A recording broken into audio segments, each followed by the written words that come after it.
Hello everyone, for this video, meron po ako ibibigay na 10 content ideas para meron kayong ma-upload dito sa mga reels na. Una, showcase your talent. Besh, kung meron kang tinatagong talent dyan, ipakita mo. Huwag tayong Kung magaling kang umakting, sumayaw dyan, or kumanta, pwede mo na yan pang content.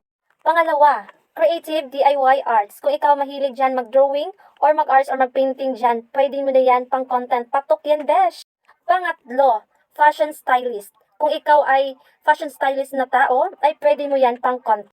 Pang-apat, kung meron kang product, ay pwede mo na yan i-content. Pang-lima, daily routine. Magandang content na din yan. Pang-anim, kung ikaw ay mahilig magluto, ay pwede mo yan gawing content. Pang-pito, mga useful tips and advices. Yan, patok din yan, lalo na kapag interesting yung topic na ginawa mo. Talagang maraming manonood ng mga reels video mo. Pang-walo, travel. Guys, magandang content din yan. Lalo na sa mga mahilig dyan mag-travel kahit saan nga lugar. Patok din yan pang content nyo. Dahil marami yung manonood ng mga videos mo, lalo na sa mga mahilig din mag-travel at mag-adventure. At pang-siyam, comedy. Kung ikaw ay komedyante, besh, marami yung manonood ng video mo.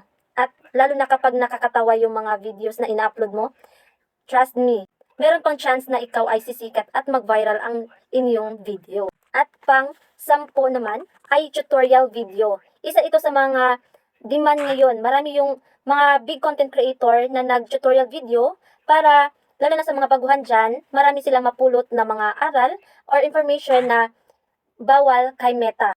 Lalo na sa mga hindi pa nila alam kung ano ang kanilang gagawin. So, nice din yan.